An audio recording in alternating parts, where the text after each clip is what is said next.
હર હર મહાદેવ મિત્રો, આજે આપણે જઈ રહ્યા છીએ એક શાંત, સુંદર અને ઐતિહાસિક સ્થળ તરફ. દીવ. સમુદ્ર, કિલ્લો, ચર્ચ અને નેચરનો અનોખો સંગમ એટલે દીવ. ચાલો શરૂ કરીએ દીવની આ સુંદર સફર. શું તમને ખબર છે કે ગુજરાતમાં એક એવું સ્થળ છે જેને લોકો મિની ગોવા તરીકે ઓળખે છે? દીવ એ ગોવા કરતાં પણ વધારે સુંદર છે અને ભીડથી દૂર. અહીં મનને સાચી શાંતિ મળે છે. જો તમે પણ સમુદ્ર અને ટ્રાવેલિંગ ગમે તો આ વિડીયો લાઈક કરો અને મારી ટ્રાવેલિંગ ઇન્ડિયા ચેનલને ફોલો કરો.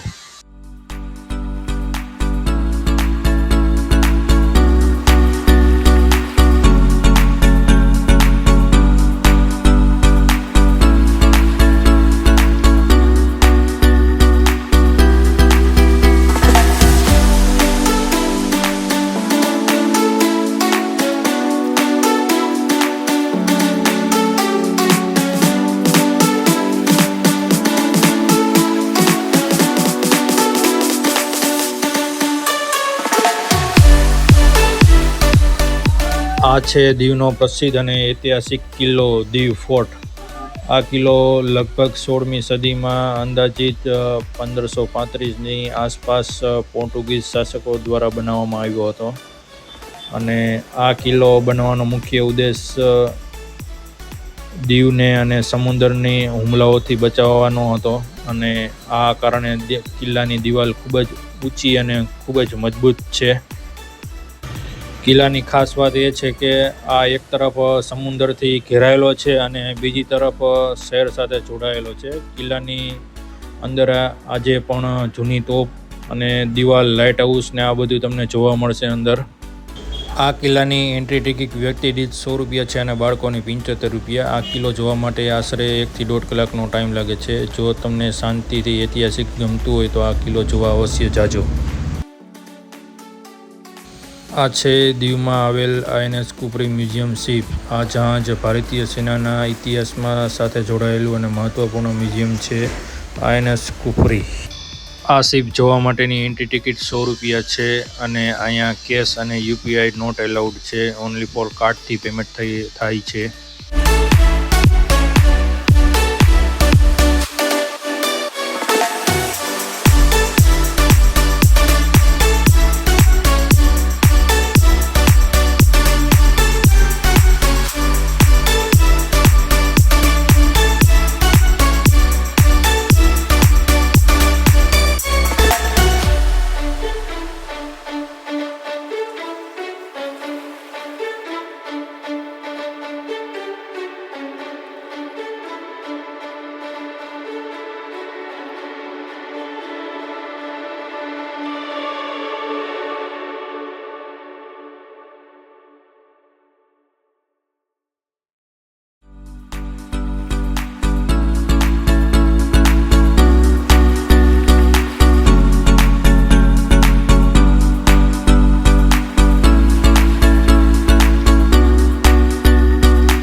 આ છે દીવનું સૌથી પ્રસિદ્ધ અને ઐતિહાસિક ચર્ચ, સેન્ટ પોલ ચર્ચ.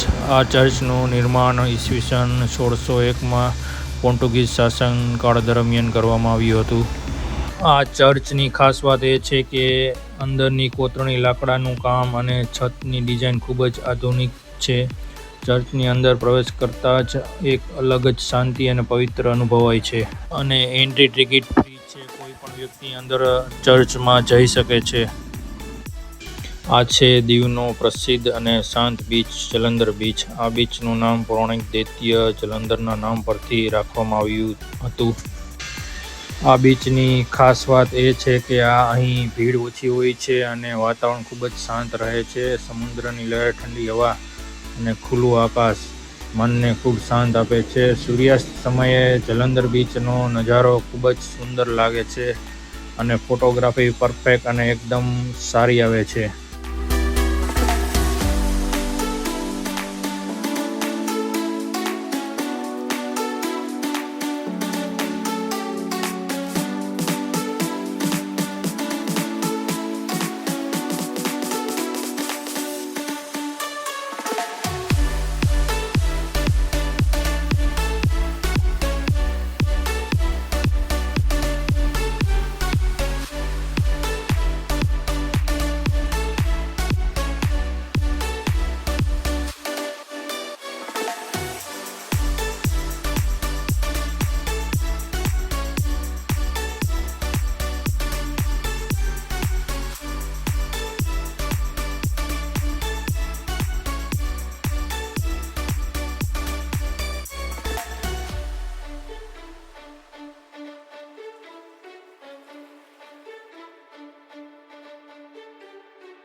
આ છે INS કુપરી સ્મારક. દીવમાં આવેલા આ સ્મારક 1971ના ભારત અને પાકિસ્તાન યુદ્ધ દરમિયાન જે શહીદ થઈ ગયા આપણા ભારતીય સેનાના જવાનોને સમર્પિત કરવા માટે આ જગ્યાનું બાંધકામ કરવામાં આવ્યું હતું. INS કુપરી એક જહાજ હતું જે પાકિસ્તાનની સબમરીનના હુમલાથી ડૂબી ગયું હતું. એના શહીદ જવાનો માટે આ બનાવવામાં આવેલું હતું, શહીદને શ્રદ્ધાંજલિ આપવા માટે. આ યુદ્ધમાં કેપ્ટન MN મુલ્લા અને તેની સાથે 18 અધિકારીઓ અને 176 નૌસેનાના જવાનો શહીદ થયા હતા.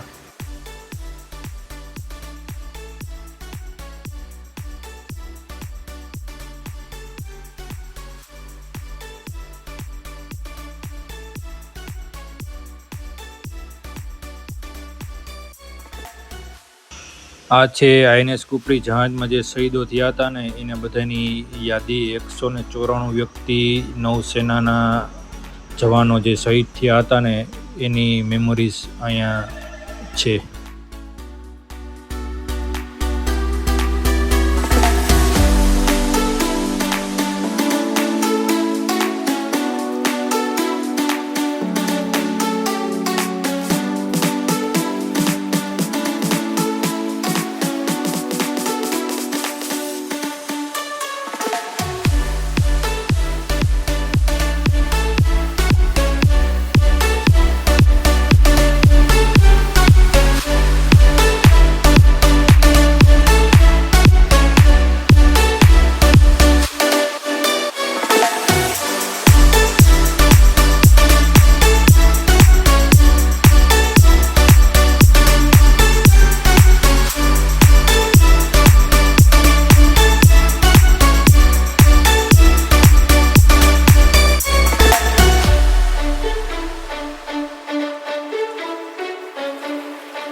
આ છે દીવનું ફેમસ નાગવા બીચ.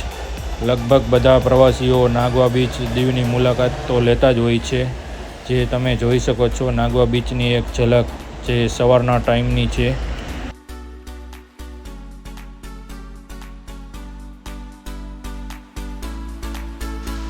હવે આપણે વાત કરીએ હોટલની, તો 3 સ્ટાર 4 સ્ટાર કેટેગરીની હોટલ રાખવા માટે નાગવા બીચ બેસ્ટ લોકેશન છે. તો નાગવા બીચ પાસે હોટલ માટે હું તમને નામ સ્ક્રીન ઉપર બતાવું છું, જેમાંથી તમે તમારા બજેટ પ્રમાણે હોટલની પસંદગી કરી શકો છો.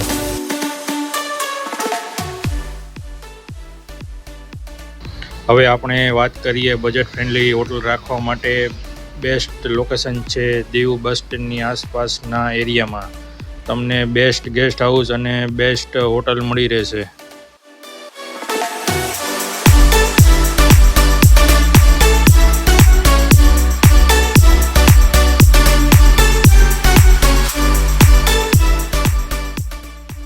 જો તમને દીવનું નાગવા બીચ ગમ્યું હોય તો વિડીયોને લાઇક કરો, શેર કરો અને મારી YouTube ટ્રાવેલિંગ ઇન્ડિયા ચેનલને સબસ્ક્રાઈબ કરો.